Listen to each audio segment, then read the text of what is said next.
Really warm welcome. My name's Diane Coyle. I'm Bennett Professor of Public Policy here in the university. The lecture is being filmed, just to warn you, and I'm sure I don't need to tell you to keep your mobile phones on silent, or if there is a fire alarm which says not supposed to be, to walk out in a sensible manner. We're going to have time for questions at the end, so start thinking about those as Dani speaks. The Seng Tee Lee lecture honours Dr. Lee Seng Tee of Singapore, a benefactor of the university. His intention in establishing this lecture series back in 2001 was to provide a forum in Cambridge for the discussion of the relationship between science, technology, and public policy. We have had some fantastic lectures in recent years, and I'm really happy to say we've got another fantastic speaker this evening. So it's my great pleasure to introduce Professor Dani Rodrik as this year's Dr. Seng Tee Lee lecturer. Dani, who I've known for many years, and it's great to welcome him back to Cambridge, is the Ford Foundation Professor of International Political Economy at the Harvard Kennedy School. He's published widely in the areas of economic development, international economics, and political economy.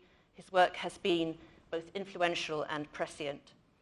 Currently, he's focusing on inclusive economic growth in both developing and advanced economies.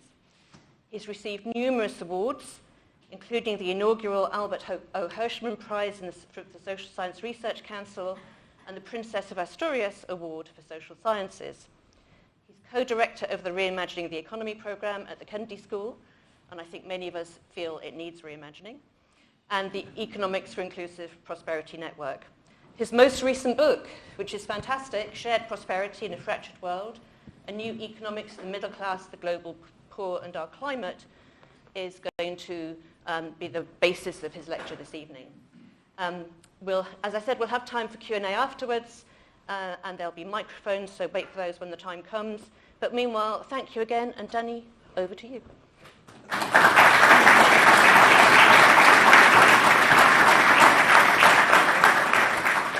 Thank you, Diane, very much for those notes and for the invitation. It's a great honor to be giving this lecture at Cambridge, and thank you all for showing up. And I look forward to the discussion and the comments and the questions afterwards. I'm going to give you an overview of this book that came out relatively recently, actually in early November. It has an ambitious title because it is very ambitious. It's addressing what I think are the three most fundamental economic problems of our world: the climate transition, the rebuilding of the middle class as a foundation of our democracies, and putting global poverty reduction back on track. These are problems that are momentous, they are foundational, they're existential, and they would seem to have very little necessarily in common. In fact, many of the policies that we pursue to achieve these objectives seem to be in tension with each other. So it takes a lot of goal and self-confidence to try to tackle them all at once. And I'm going to explain why I think there is a common toolbox that we need to take on in addressing these challenges, and the way that they're going to be connected is in the form of a particular type of government policy, particular type of policy which has commonalities across these three. So I think that's sort of what ties them, and I'm going to explain what I mean by that in a second.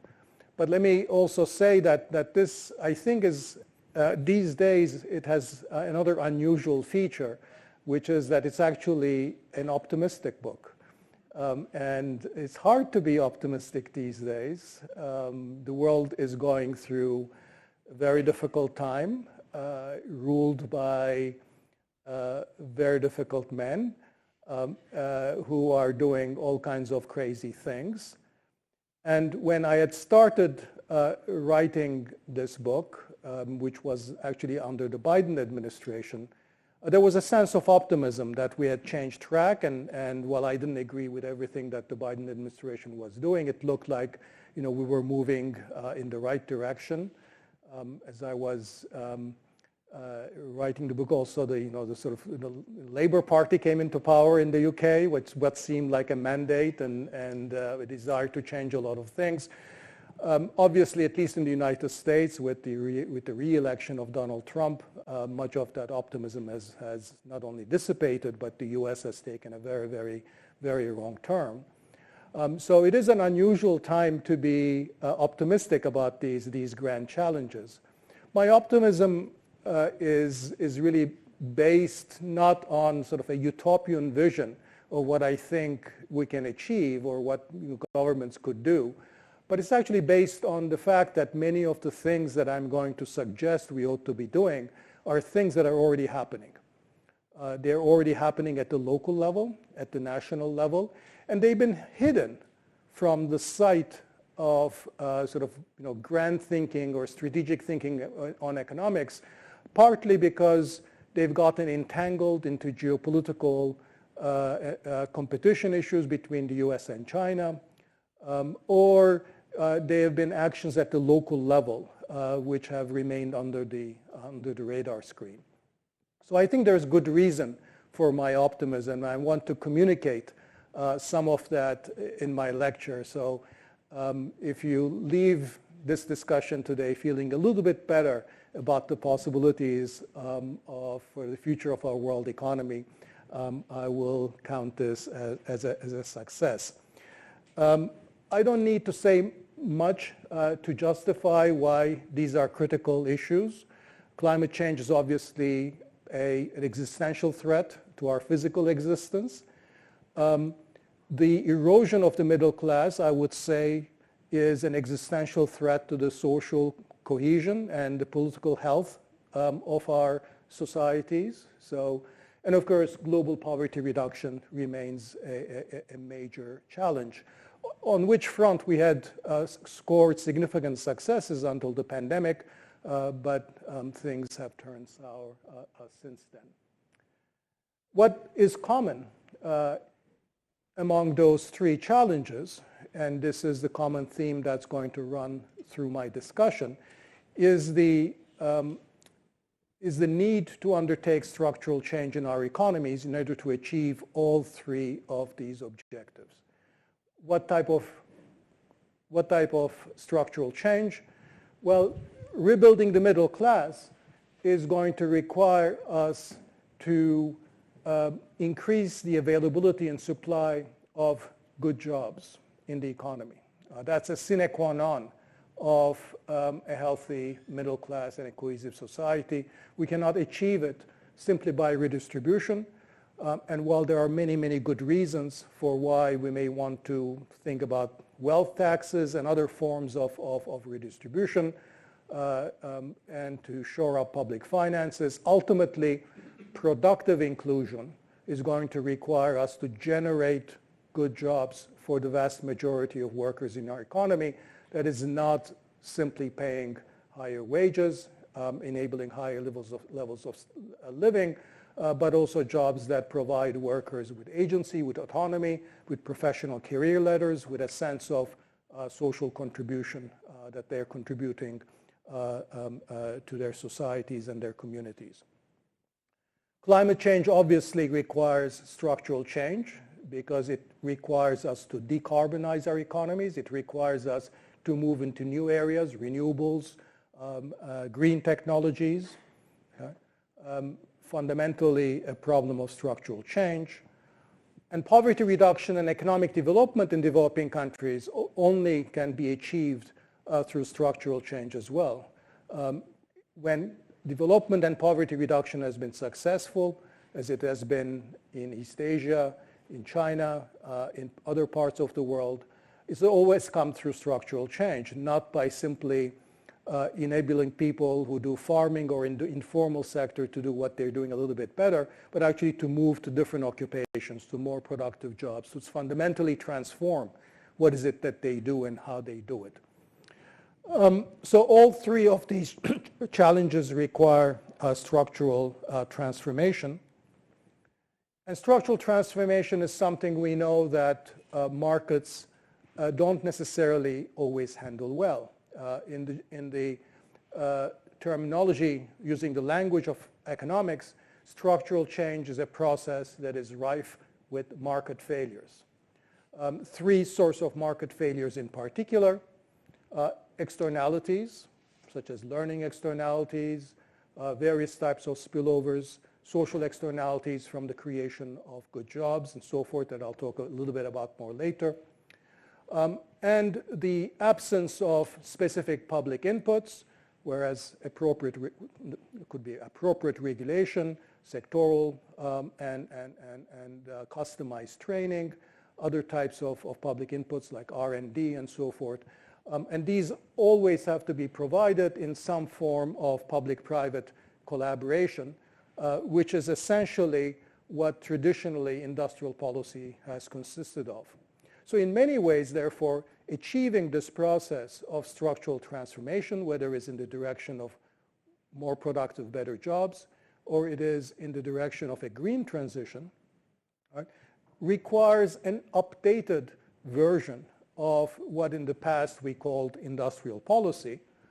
But unlike traditional industrial policy, which we associate with support for manufacturing and maybe advanced technology sectors, these industrial policies, which we might better call productive development policies or structural transformation policies, are now directed at different types of sectors. Green sectors on the one hand, and very importantly, services on the other. Because services, as I'll argue, is where the bulk of the jobs of the future are going to be. So if we have any hope of creating solid middle classes based on the provisioning of good jobs, it'll have to be by creating those jobs in services. So that's an important directional change in the way that we think about the middle class, especially in the context of the United States and continental Europe. My sense is that Britain has already given up on manufacturing. But certainly in the United States and in continental Europe, discussions about good jobs and the health of the middle class is still very much linked up with the idea to revitalize manufacturing. I'm going to argue that that is not going to work, and therefore we need a big change there. So one of the big directional changes, therefore, that is called for is that when we think about good jobs, we now have to focus on services. Many services that are actually non-traded. These are going to be services like retail, warehouses, the gig economy, care in particular, very large, very big labor-absorbing sector. And therefore, not only manufacturing, but our traditional concerns with international trade and competitiveness is going to play a much smaller role when we think about these issues about the good jobs and the middle class. Again, in contrast to much of our current discussions today that focuses on trade, manufacturing, and international competition. With regard to climate change, the big change is that instead of focusing almost exclusively on emission controls, carbon taxes, or cap and trade regimes, which penalize emissions, which is economists' traditional way of thinking about how do you fight climate change in a first best way. The evidence actually suggests that a different strategy, one that emphasizes carrots rather than sticks, that is sort of industrial policies that promote renewables, a variety of subsidies of the type that China is engaged in, which I'll talk about in a second, that has proved much more successful, and that this second best strategy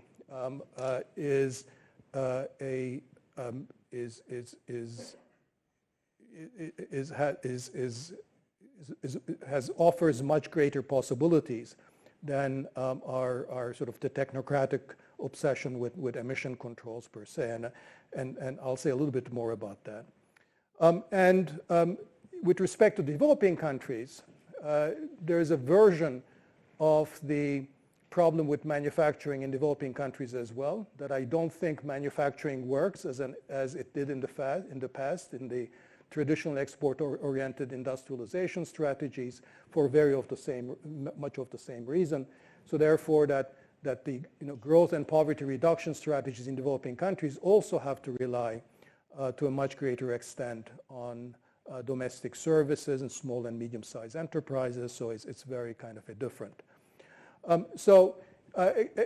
As we think about these alternative strategies, again, there are some commonalities that many of the things that work, we'll see have worked, have the feature of being essentially second best remedies rather than first best. So they are pragmatic adjustments either to political constraints or to other economic constraints. And we can go quite far on second best remedies. One of my favorite quotes is from Avinash Dixit, who said, the world is second best at best. So, as when we are sort of thinking technocratically as economists about what policies to advocate, we often tend to focus too much on the first place. Experimentation plays a very big role because we take on board that many of these specific problems are those that require institutional adaptation and policy iteration, and therefore we start with a certain dose of humility that we don't actually know how to do things. So these kinds of policies are never about picking winners because you don't know who the winners are going to be, but it's really about learning who the winners might be and who the losers are and revising and iterating your policies appropriately. So there's a lot of experimentation over simply fixed remedies. And third, and importantly, many of the things that work are actually fall far short of global cooperation. They work at the local level. They work because of local and national incentives.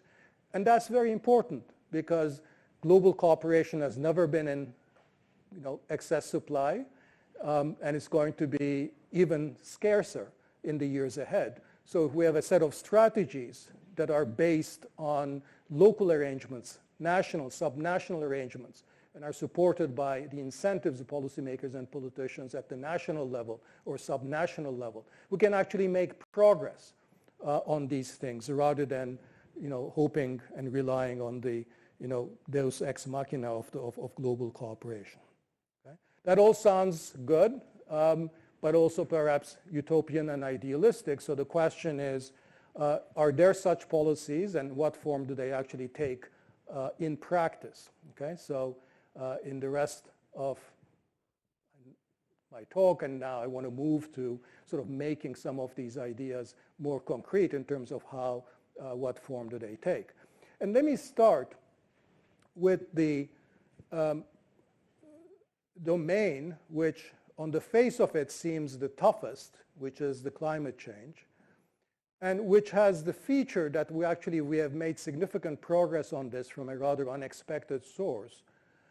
And that essentially combines all these elements of second best pragmatism, experimental approach, and national and local solution creation over global cooperation. And that's with respect to the green transition that the renewables revolution has sparked. Now, it's really impossible to overstate what an amazing success the renewables story has been over the last 10, 15 years. I have to say that I gave a version of this talk yesterday at LSE, and then I said that nobody predicted it.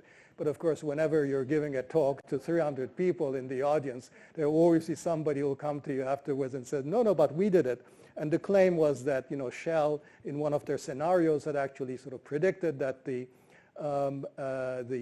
prices would really collapse so far. But the fact is, if you look at the standard projections of the IEA and other official bodies and what climate scientists and economists were saying, nobody really expected that the cost of renewables would collapse so dramatically to the point that today, of course, power generation using solar or wind is cheaper than relying on fossil fuels. Electric vehicles and batteries are very rapidly replacing our traditional cars. And perhaps one of the telling signs of this transition is how many people who were some of the earliest, most vocal and most alarmist critiques of the path that we were on with respect to climate change have actually changed what they're saying now. One of those people is Bill McKibben, who was one of the earliest climate activists in the United States. His most recent book that just came out last year is called Here Comes the Sun. It's actually a fairly optimistic story about how solar power finally has the prospect of putting us on a path where, in fact, we might get out of the trouble that we're in, to use his words. And some of you may have seen the dramatic turnaround that Bill Gates made on the climate issue, saying that is no longer such a serious issue that deserves its own sort of priority, that it should be embedded under other priorities like global poverty reduction and so forth as one of the elements of how to address that.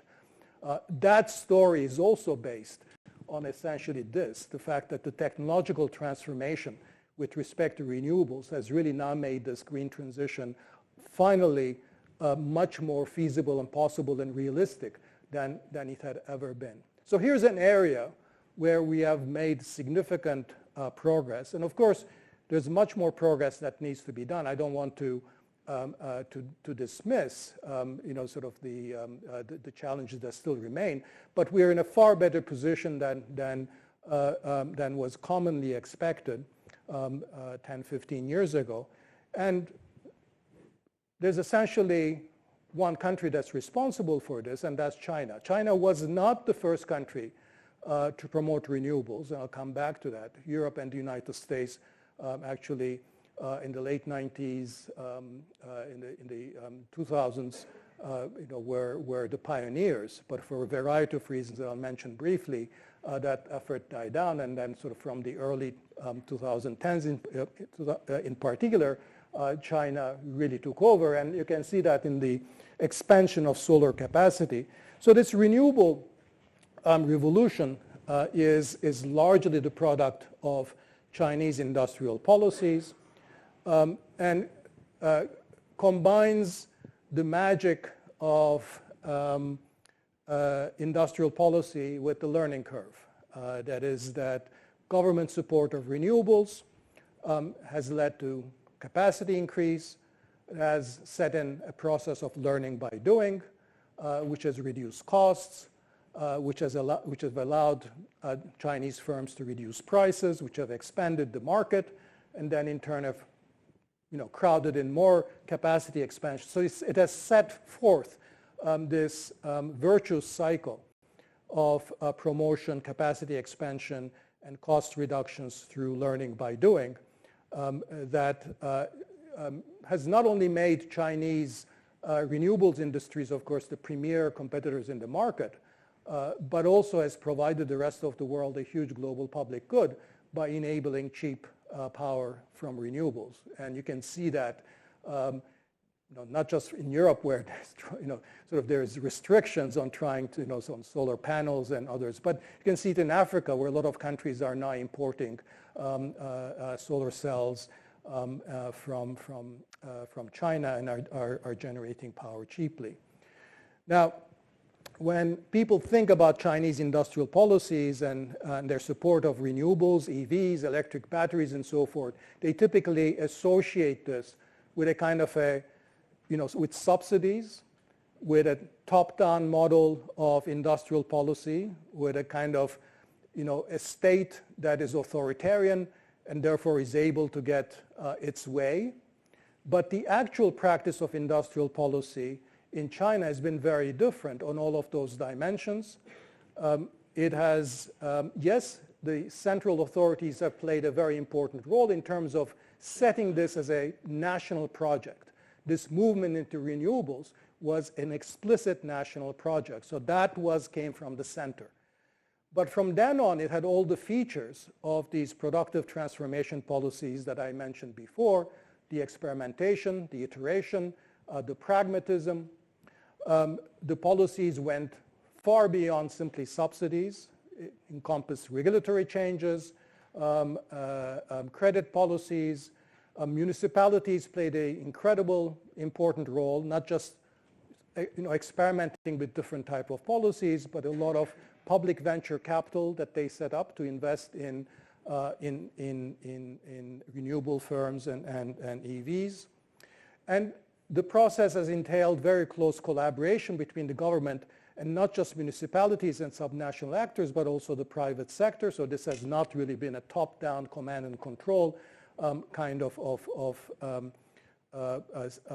approach, but much more of a collaborative role with significant monitoring of the activities over time, with feedback loops and iteration and revision of policies over time. And we also know that industrial policies don't always work. The Chinese policies, by and large, were extremely successful. Let me turn to an example which turned out to be a failure, but also highlights some of the requirements of successful industrial policy. This concerns actually the United States at an earlier stage, before the significant expansion of green industrial policies in China. This is the famous example of Solyndra, which failed in a spectacular fashion in 2011. I mentioned that the US and European countries were actually the pioneers, and after the global financial crisis, the Obama administration actually started a fairly ambitious loan guarantee program, a kind of industrial policy to promote renewables.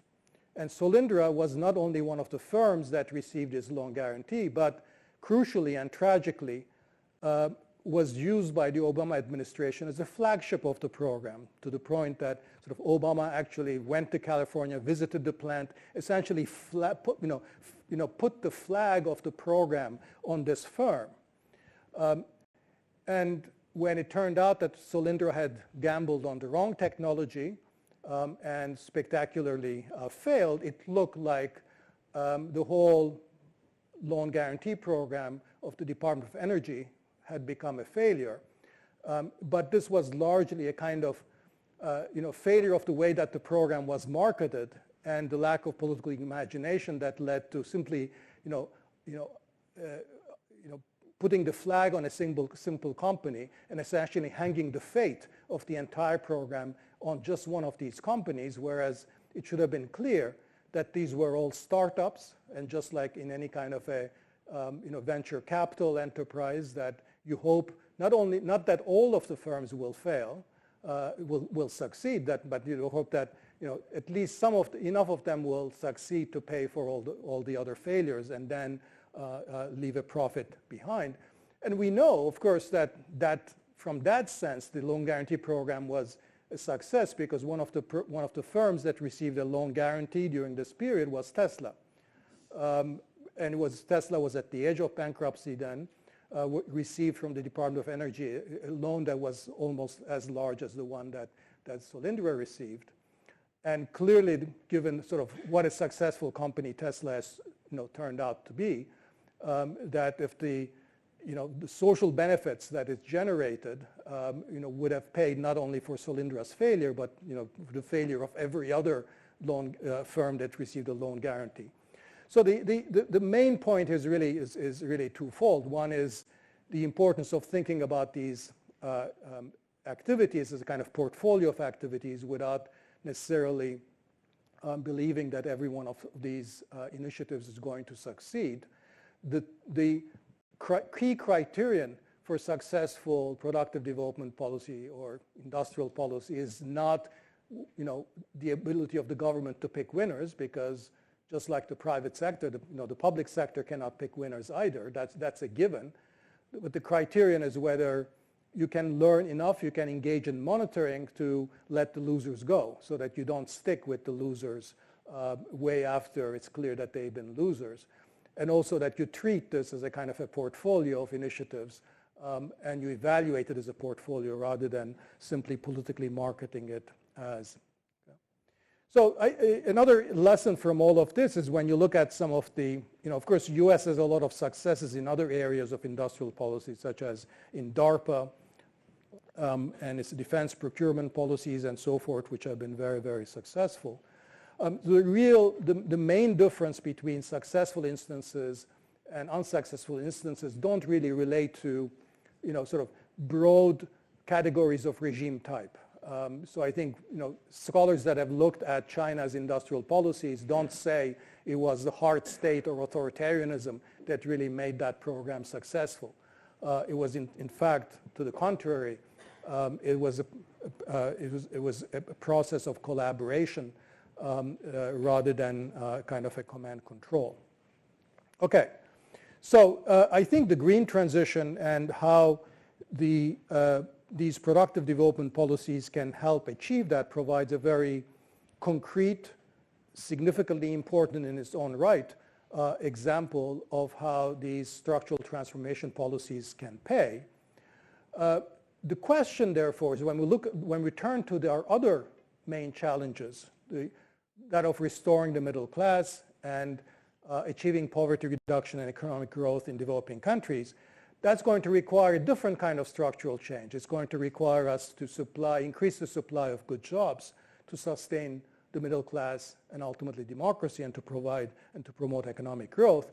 So the fundamental question is, can we take some of these, sort of the toolkit, the toolbox of these productive development policies and apply them also to the generation of good jobs and more productive economic opportunities in those sectors where the jobs will be. Because the green transition is important in its own right, but is not directly answer to where will the good jobs come from. Because on net, the green transition may produce some additional jobs, but not as much as needed.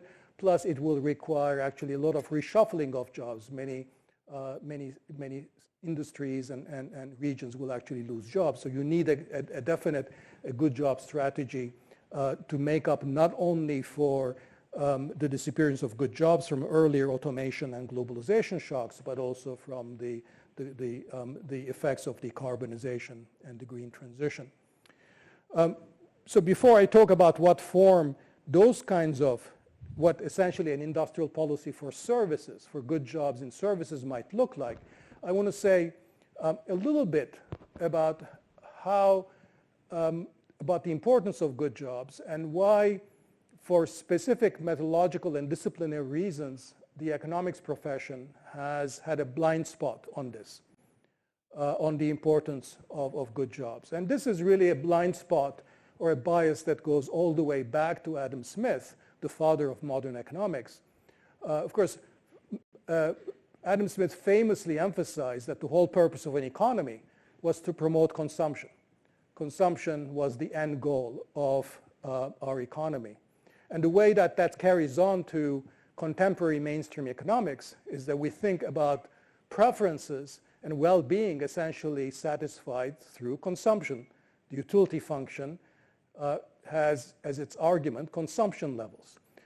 Work, jobs, what we do doesn't directly enter our preferences, our utility function.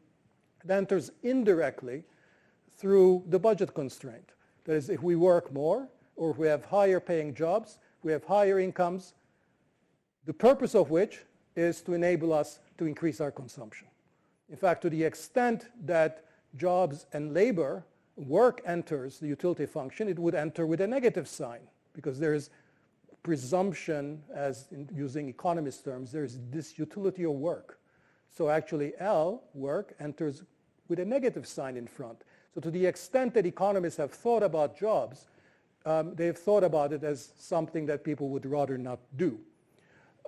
But of course, sociologists and social psychologists and any sort of reasonable person has known that this doesn't really describe our relationship to our jobs. And that's not just, highly paid professionals and academics and so forth, but it's really ordinary people and that's now been established in a lot of surveys and other work that increasingly economists are doing, that jobs are very important as sources of personal esteem, as a source of dignity, as a source of social recognition. And we know from, again, work now that sort of economists are doing in so-called happiness studies or studies of life satisfaction, when you know that job losses are associated with losses in well-being that are multiple of the direct income losses. So all of that, it really is to say that economists have significantly underestimated the importance to people of jobs.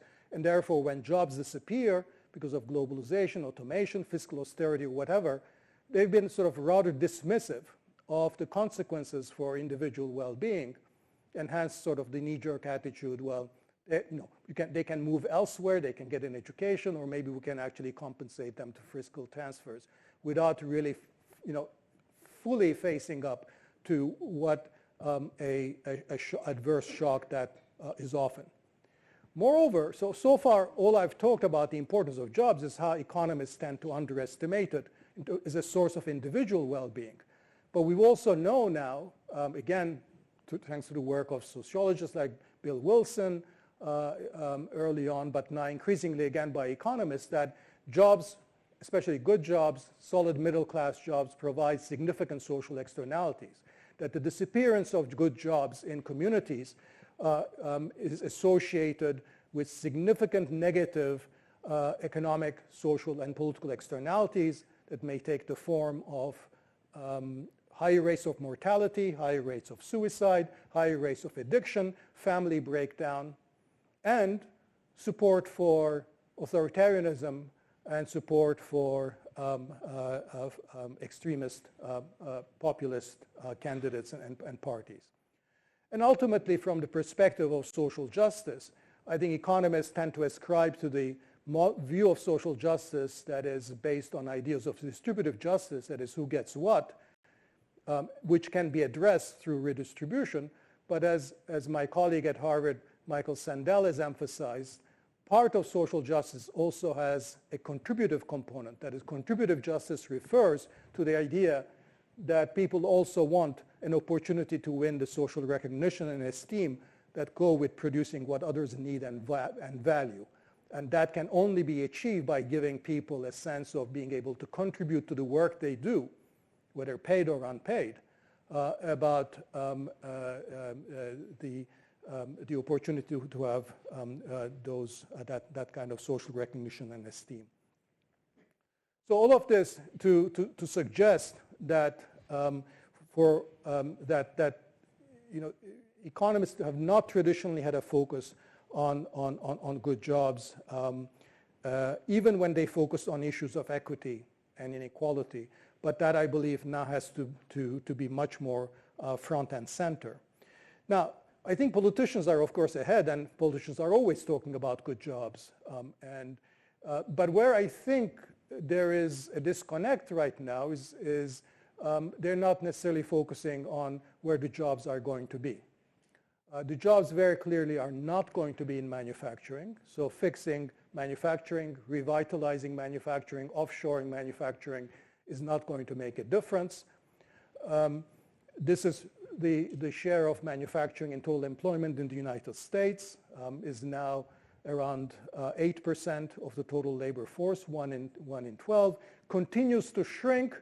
It doesn't matter what policymakers do. So the second chart actually blows up the part when Biden and Trump have been in office. Of course, when Biden came, and before Biden, of course, Trump, they started talking about jobs in the middle class in a much more explicit way. But it turns out it made no difference. Biden invested in a lot of industrial policies. Part of the objective partly was to create new jobs in manufacturing. Of course, Trump has done all these crazy tariffs, again, partly with the motive of jobs. It makes absolutely no difference to what's happening to jobs in manufacturing.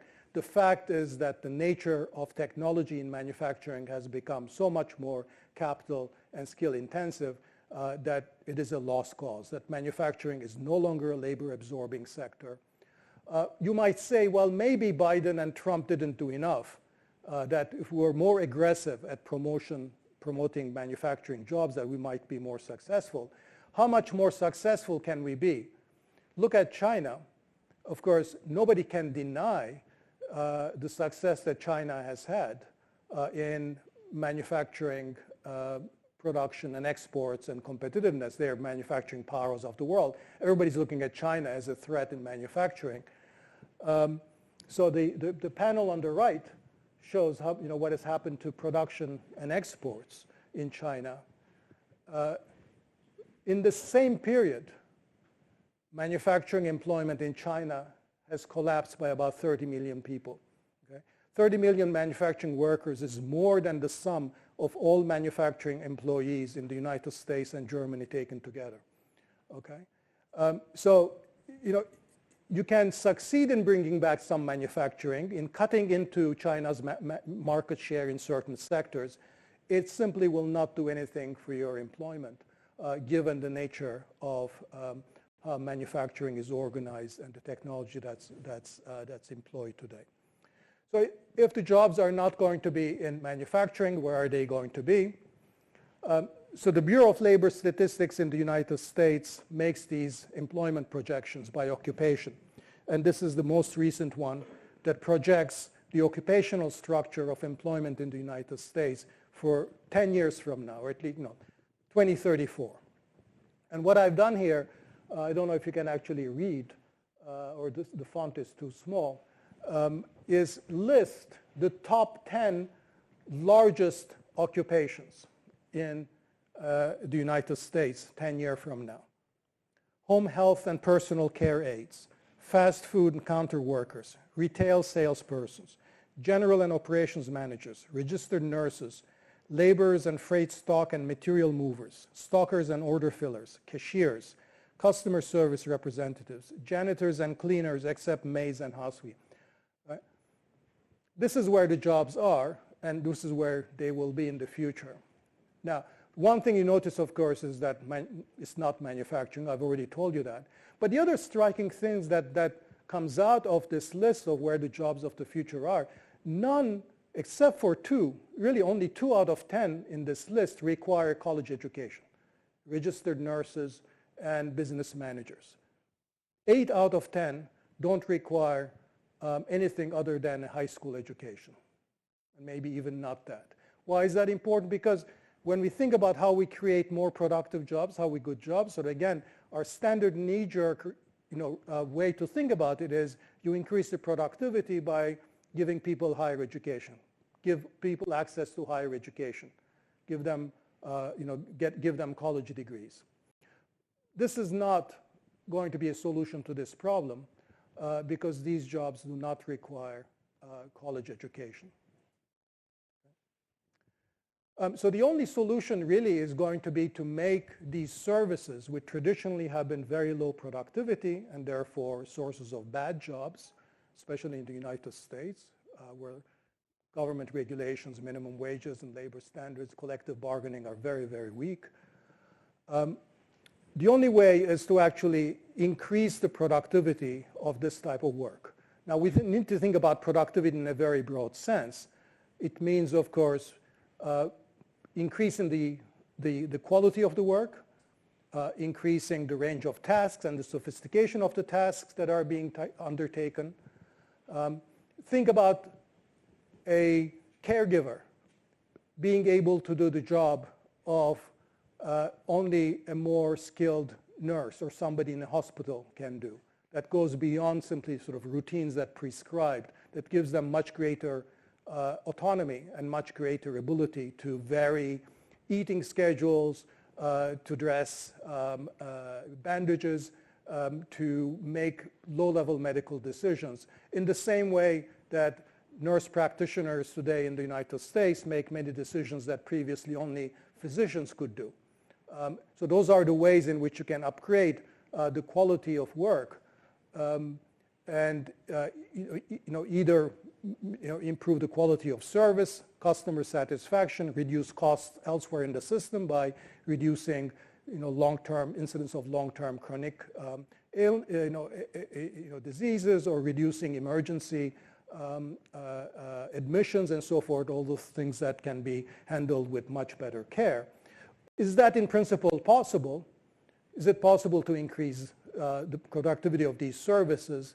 Now, again, recent evidence suggests that in many of these services, recent increases in productivity have been as rapid as in manufacturing, and occasionally even more so. So on the left panel there, you see, you compare the productivity growth, labor productivity growth in wholesale trade, retail trade, and accommodation and food services, hospitality, compared to manufacturing. And they don't look bad at all. What has been happening is that there is a kind of a technological or productivity revolution going on in these services as well. Think about Amazon, think about Uber, new forms of service delivery, new technologies that are being deployed, except that the manner in which these technologies have been developed, adopted, implemented are specifically geared to ensure that the returns are appropriated by the employers and the owners of the firms. And therefore, even though wages have increased in some of these industries, it's hard to say that the quality of work has actually increased as well because of the nature of the work. So Amazon has a choice between investing in technologies that will essentially monitor every movement that a worker can make in ways that can maximize the return to the firm, versus investing in technologies that will provide much greater ability of Amazon workers to make decisions on their own, affect schedules, in a way sort of like the movement away from a Taylorist model of manufacturing to a Toyota model of manufacturing that gave assembly line workers much greater autonomy and therefore increased productivity. It's quite likely that the firms will choose technologies that maximize control for themselves, even though if the aggregate productivity effects are not as significant.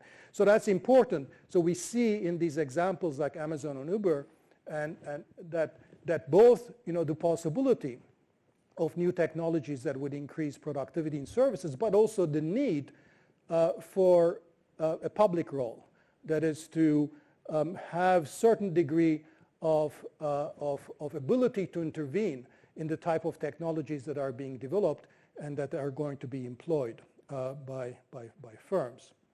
So this is where I think this, similar type of approach, a productivist approach or industrial policy approach, becomes important in the good jobs in the good jobs domain. And again, this is an area where we have many pre-existing examples of successful initiatives. In the United States, there's a variety of local economic development programs that are essentially cross-sectoral coalitions of various groups. It could be business groups, nonprofits, philanthropies, various kind of citizen group, local economic development offices, that when they're successful, they're able to develop a vision for the kind of economic activities they want to promote and coordinate a variety of public inputs, whether it is the provision of land, the provision of business extension, the provision of technology, credit, and so forth. And the work of Bartik in the United States has shown that these kinds of public inputs that are provided collaboratively by local economic development agencies are often much more effective at creating jobs than simply subsidies. So once again, the message is that when we think about these strategies, subsidies could be part of them, but they're not necessarily the only or even the most important instrument. And finally, going back to my Amazon and Uber examples, the importance of steering technology in a direction that is much more labor friendly. So in all of these areas, whether it is long-term care, it's retail, education, logistics and warehouses, there are examples of technologies that can enable workers that have been traditionally very poorly paid and very unproductive to engage in activities to a much broader range of tasks with much greater quality and provide much more sophisticated service that increases customer satisfaction, customizes the type of work that they're doing according to customer preferences or types, and can reduce costs elsewhere in the system. So for the case of the United States, I've suggested, for example, why not have an ARPA-W, W for workers? So the ARPA system, which of course originated by DARPA, Defense Advanced Research Projects Administration, which is promoting defense-related technologies, that model has been emulated for green industries and also for the biomedical field. But we can envisage also a public initiative, a public effort, sort of a national project, if you will, of investing in technologies in these services, in labor-absorbing services that are going to be particularly directed towards directly being able to increase productivity of workers. I'm not going to talk much about the developing countries, but there's a sort of a range of programs that are much more suited to the context of developing countries that can be engaged, again, having very many of the same elements of industrial policy, but focusing much more on small and micro enterprises, often informal enterprises, to promote entrepreneurship and to use technologies that complement labor. Again, I stress that each one of these strategies, we have examples, we have working examples from around the world, whether it's in Africa or in Latin America, where we know that these things can work. So let me conclude by going back to sort of my trifecta of these challenges. And one of the important implications of the type of approach that I have advocated is that it doesn't really rely on global cooperation or global governance or global rules. Now, I don't want to say that global cooperation is totally, not necessary. I can think of many areas, and you will too, where it would be really good if we could get more global cooperation. But the point is simply to say that there's a lot that can be done and is being done at the national, subnational level that can sort of move us further ahead on this agenda. But we do need a somewhat different frame, different kind of an approach, much more focusing on services, on good jobs, and de-emphasizing the role of international competitiveness in trade and manufacturing, and understanding that productive structural transformation, which all of these things are, requires this kind of an updated model of industrial policy directed at these new kinds of services. So I don't know if I've been able to convince you on any of this, but the good thing is I've written a whole book on it. So if you find any of this unconvincing, you can look at the book and see maybe I have more luck there. And if I've convinced you, well, buy the book. Okay, thank you.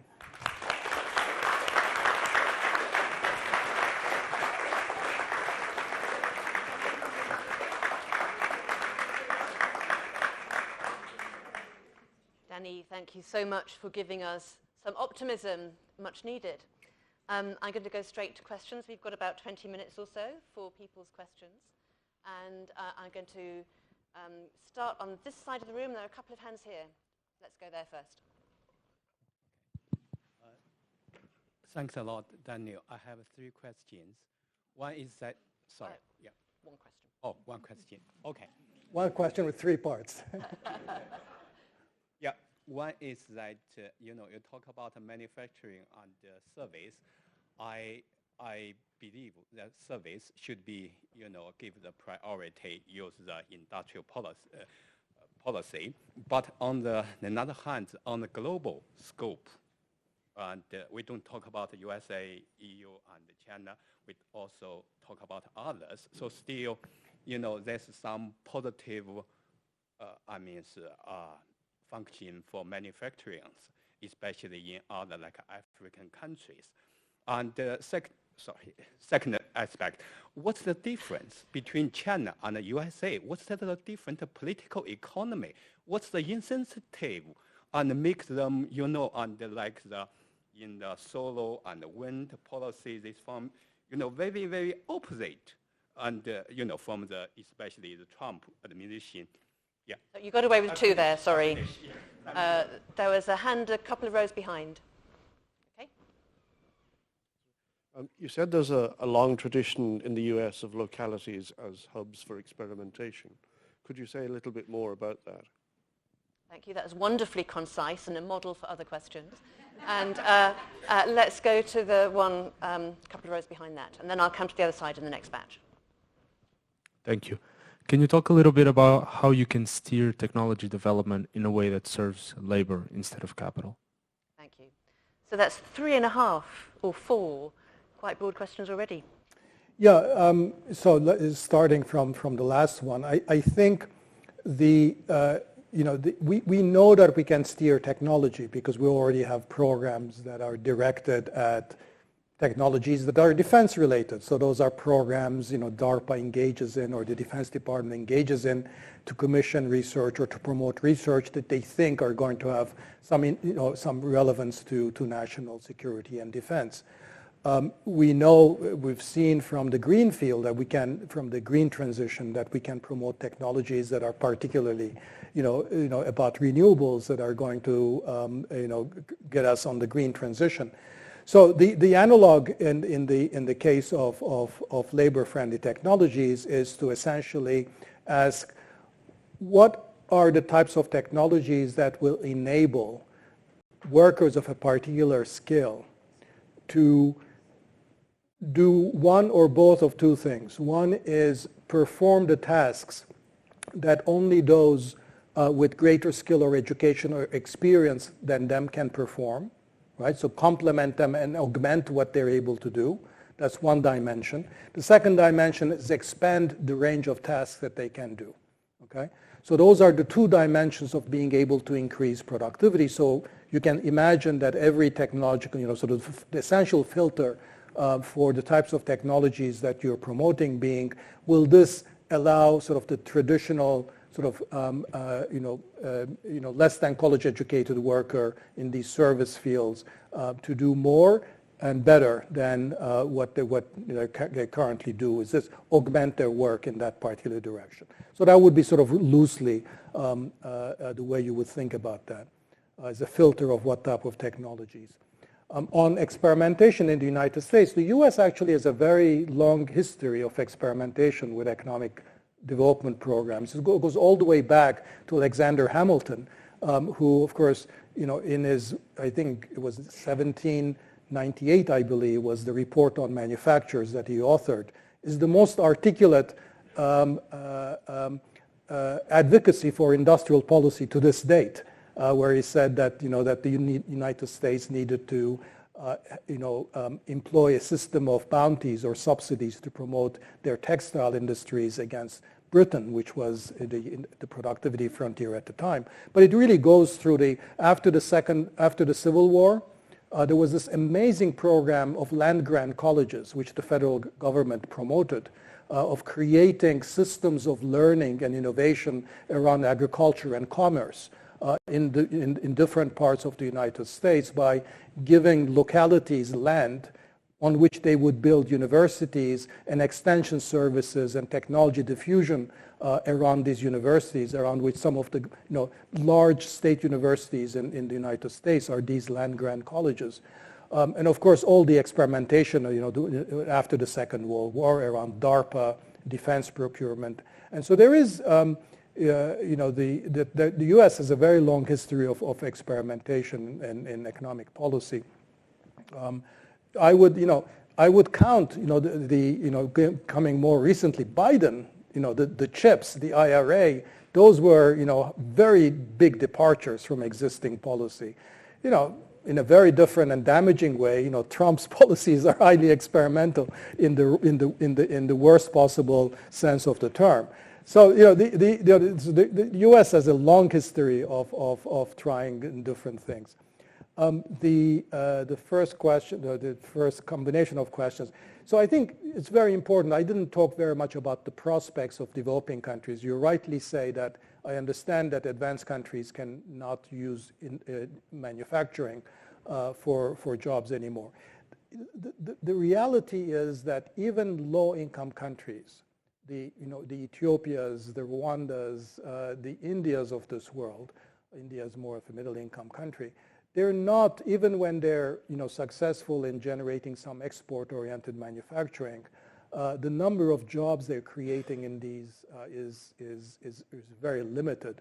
The fact is that the technology of manufacturing has become relatively standardized. So if you're producing goods for global supply chains, you're using highly skilled and technology intensive. So we have Tamil Nadu in India, which has been extremely successful in attracting, a bunch iPhone and a bunch of other manufacturing sectors. You compare what has happened to manufacturing employment there compared to other Indian states, you can barely see any difference. So, that's just the reality. This is something that I've called premature deindustrialization in the context of low-income countries, that it is not, it's not working in exactly the same way than it used to work. So I'm generally pessimistic on that for developing countries. Let's go to the other side of the room. Hand at the back, right there. Thanks, Gillian. Do you think a fully fledged industrial policy in the US, on the point about experimentation being rife in America's history, going back to Hamilton, do you think that is consistent with having a fully independent Federal Reserve? Because there is an increasingly prevalent view around the Trump White House right now that actually to have really effective national security strategic manufacturing industrial policy, they will need to look again at the Federal Reserve and look at how capital is allocated and the cost of capital in sensitive industries. So do you think you can do what you're calling for with a fully independent Fed? Thank you. Next one down here.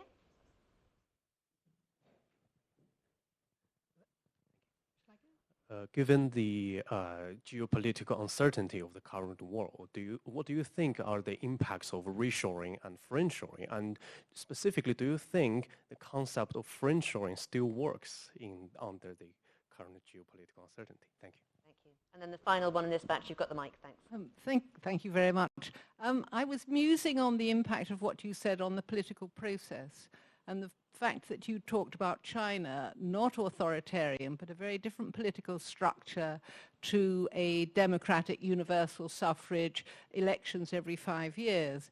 And I was thinking there's such a low trust in the UK that if any manifesto would to say, we want global poverty reduction, we want to address climate change, and we want to rebuild the middle class, there would be increasing calls.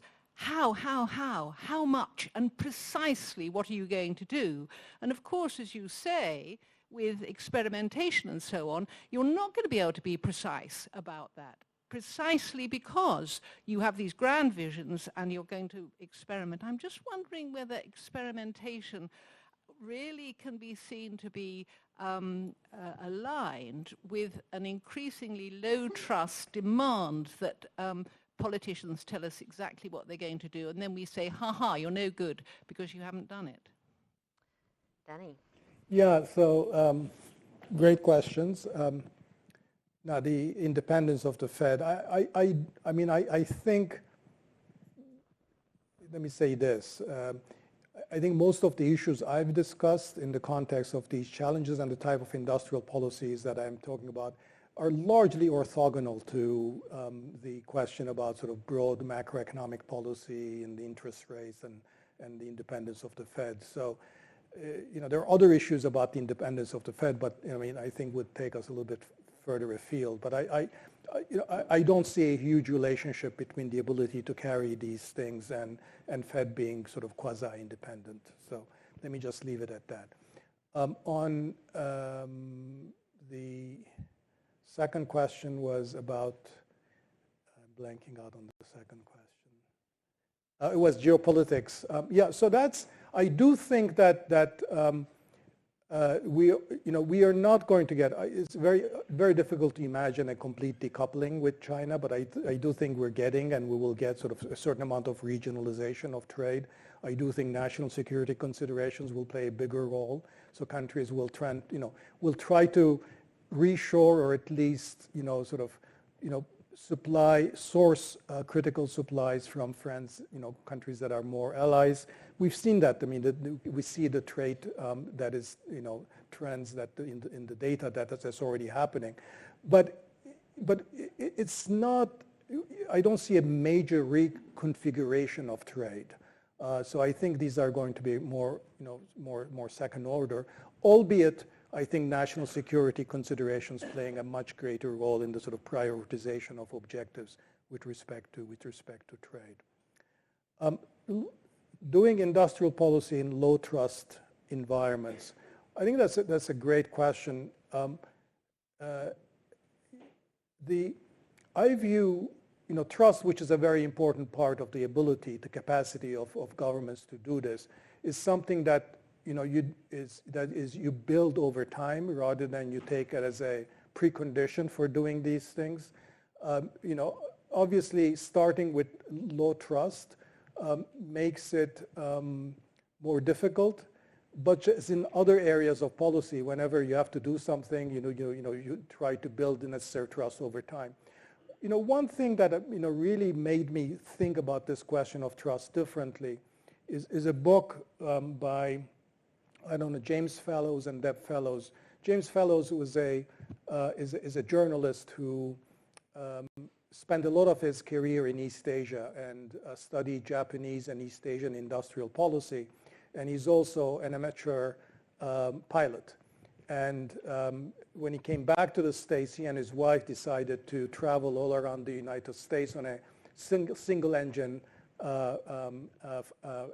aircraft, stopping in a lot of different areas where jobs had gone, has disappeared, and to see what local communities were doing. So these were all areas where, because of disappearance of jobs and other social problems, not a whole lot of local capacity, problems of trust, problems of political polarization between the Republicans and Democrats.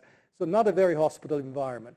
So they describe in town after town or locality after locality how local groups had come together along with sort of civic groups, local economic development agencies, local business associations to try to solve these collective problems.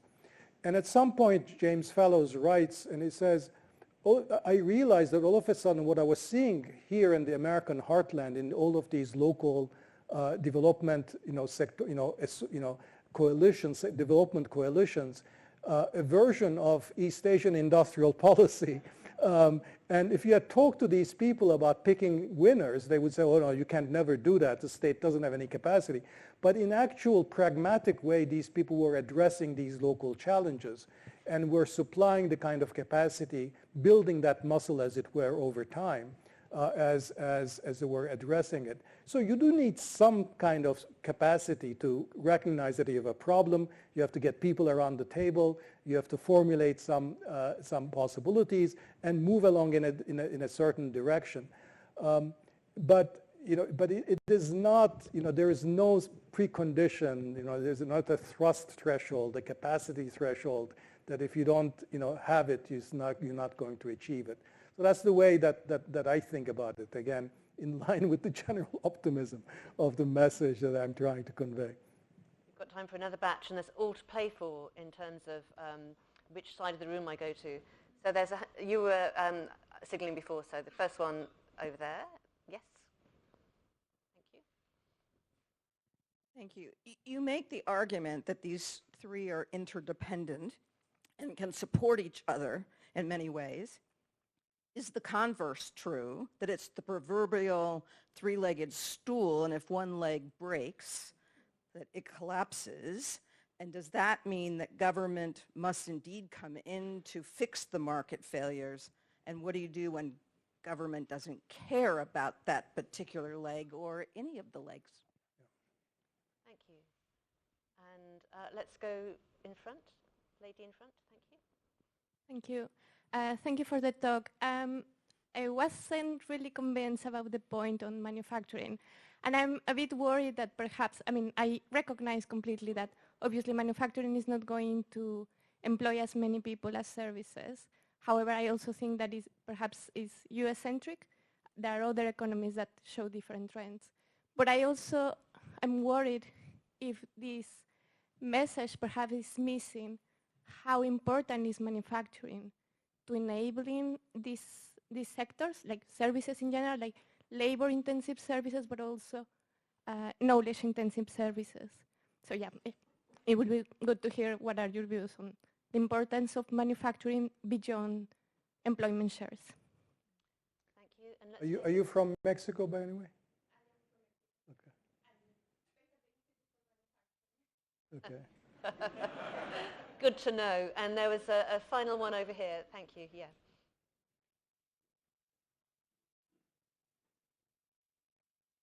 Thank you. I'm just wondering about the climate change and the carrots versus sticks approach you were talking about, because I'm just wondering about the countries that have a tight fiscal space and then maybe they did the large-scale deployment of renewables. Now their grids are not very happy with that, and now they're looking for natural gas, for example, as an answer.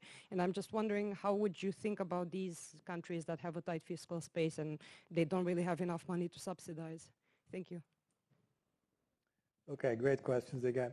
On the complementarity among those three objectives, I think there is a certain amount of complementarity. It's clear that it's going to be much harder for developing countries, for example, to address climate change challenges if they're not, there's not robust economic growth happening.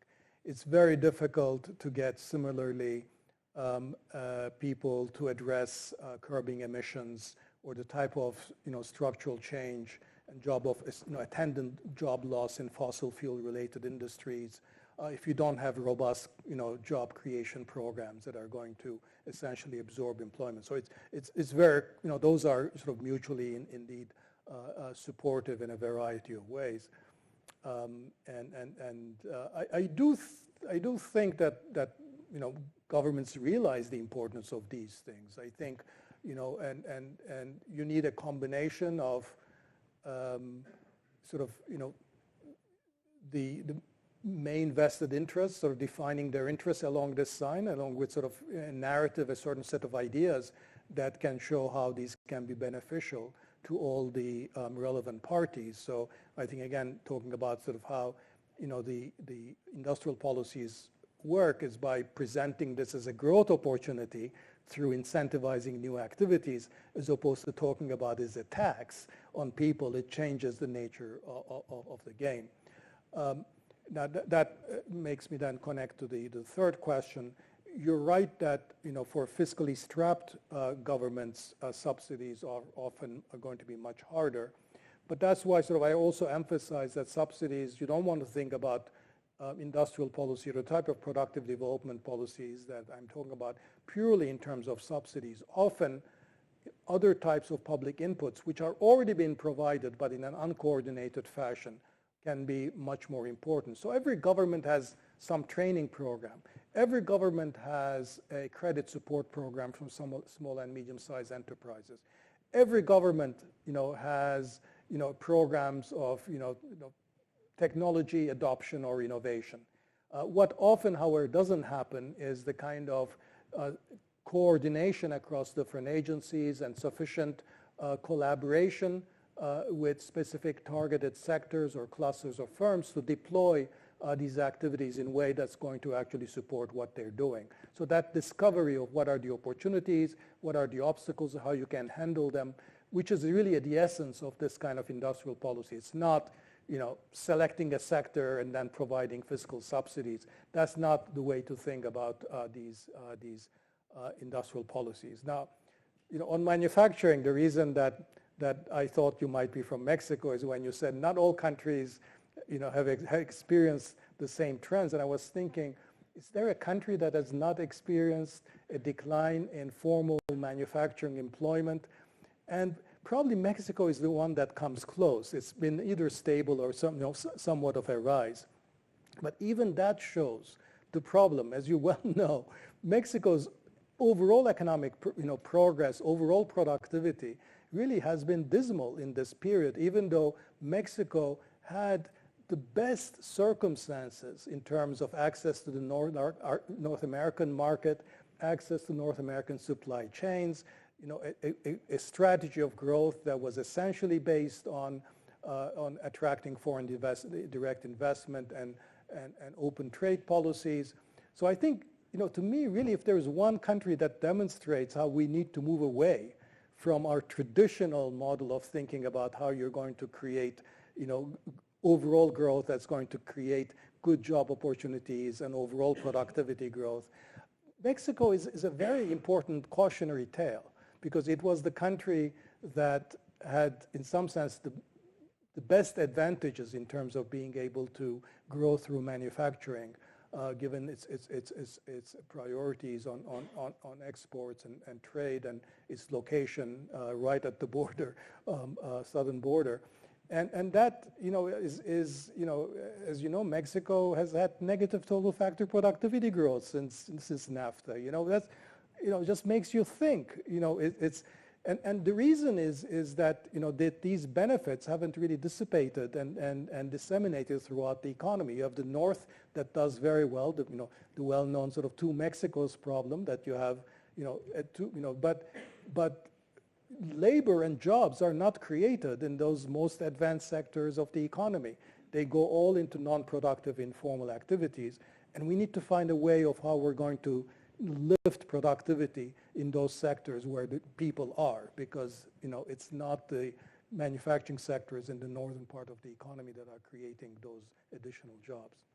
So now we have a bit of a contingent from the Institute for Manufacturing, so I think that conversation will continue over drinks. We have run out of time. I'm sorry that I couldn't get to all of the questions, but we are going to carry on the conversation. Please do stay and join us in the reception. I'd like to thank the teams at CSAP and Jesus College for making everything work so seamlessly today. I'd like to thank you for being here and for all the terrific questions. And above all, I'd like to thank Dani for giving us so much to think about and grounds for optimism. Thank you.